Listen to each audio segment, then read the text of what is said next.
आज का वचन आपको सेम नहीं रहने देगा। आप सेम वापस नहीं जा रहे हो। आपका परिवार, आपका जुड़ा हुआ फाइनेंस, कुछ भी जो भी आपके साथ अटैच है चीजें, आज आप सेम नहीं जा रहे हो। वापस एक नई शुरुआत के साथ जा रहे हो। और ये प्रोफेसी है, ये वर्ड नहीं आमीन हो चाह तो ये आपकी है। हालेलुया। ऊंची आवाज में बोलो हालेलुया। आप तैयार हैं वचनों को सुनने के लिए?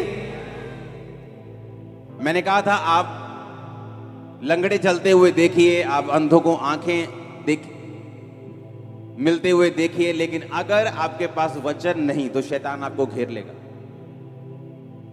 पता है कि नहीं पता? अपनी आंखों के सामने मैंने कहा, चाहे आप लंगड़े चलते हुए देखिए। आपने हजारों टेस्टिमनी सुनी, आज आपने थर्सडे सुनी, आप हर संडे सुनते हैं, हाँ या ना? इन टेस्टिमनीज को सुनने के बावजूद भी और रिसीव करने के बावजूद भी जो चीज आपको संभाल के रखती है वो वचन है। और वचन कितने प्रकार का है? दो तरह का।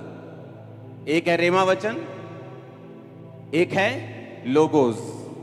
रेमा वचन किसे बोलते हैं? जो परमेश्वर खास आपको देता है। जैसे मुझे दिया था, हे मेरे प्रिय भाइयों, हियाब बांधो, दृढ़ रहो, क्योंकि मसीह में की गई मेहनत कभी व्यर्थ नहीं जाती। आप मेरी बात समझ रहे कि नहीं? वो मेरा रेमा वचन था। अपने पड़ोसी को बोलो, तेरा रेमा वचन क्या है? वो तेरी हेल्प करेगा परमेश्वर से वो चीजें लेने के लिए जो परमेश्वर चाहता है। उसे क्या कहते हैं? रेमा वचन। जो कैसे मिलता है आपको? आप जब लगातार बाइबल पढ़ते हैं, रोज परमेश्वर के वचन के साथ जब आप जुड़ते हैं, परमेश्वर आपको रेमा वचन देता है। पतरस को मिला, पतरस ने कहा, परमेश्वर अगर तू ही है तो मुझे रेमा वचन दे, यानी तू मुझे मुंह से बोल कि तू पानी पे चल के मेरे पास आ। और बाइबल कहती है यीशु मसीह ने कहा आ जा, तो पतरस पानी पे चलने लगा। रेमा वचन आपको असंभव कर देता, आपकी लाइफ में इम्पॉसिबल पॉसिबल कर दे। जो रिपोर्ट है ना आपके हाथ में इम्पॉसिबल वाली, ठीक नहीं हो सकती, पॉसिबल होगी आज इस फायर से। ये रेमा वचन कर सकता है। आमीन।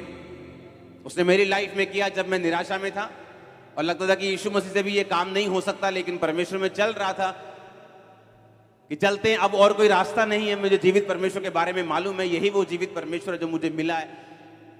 लेकिन रेमा वचन मिलने के बाद कि हे मेरे प्रिय भाइयों, हियाब बांधो, दृढ़ रहो, क्योंकि रोज 2 घंटे मुझे बाइबल पढ़नी पड़ती थी।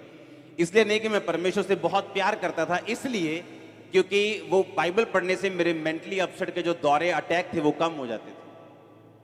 तो मुझे बाइबल पढ़ना मेरी मजबूरी थी। बाइबल पढ़ने से मुझे आराम मिलता था और दुष्ट आत्मा के अटैक कम हो जाते थे, और इसीलिए मैं बाइबल पढ़ता रहता था। और जब बाइबल पढ़ने की आदत पड़ गई, बाइबल पढ़ते पढ़ते एक वचन मेरे सामने आया और मुझे लगा कि नहीं, ये वचन आम वचन नहीं, ये परमेश्वर ने मुझसे आज खास बात की है। और उसी वचन के जरिए मैंने मेहनत करनी शुरू की और आज मैं आपके सामने हूं। आमीन। मेरे लिए वो वचन था, आपके लिए कोई भी हो सकता है। किसी के लिए कोई भी वचन रेमा वचन बन सकता है। रेमा वचन वही बाइबल का लिखा हुआ वचन ही होता है, लेकिन जब आप रोज बाइबल पढ़ते हैं, एक दिन कोई ना कोई वचन ऐसा होता है जो आपके दिल में घर कर जाता है और आपको मालूम होता है कि ये आज मैंने सिंपल वचन नहीं पढ़ा, आज परमेश्वर ने इस वचन के जरिए खास मुझसे बात की। लेकिन लोगोस वचन, जो लिखा हुआ वचन है, उसे पढ़ना भी जरूरी है, क्योंकि शैतान रेमा से नहीं, वो लोगोस से हारता है।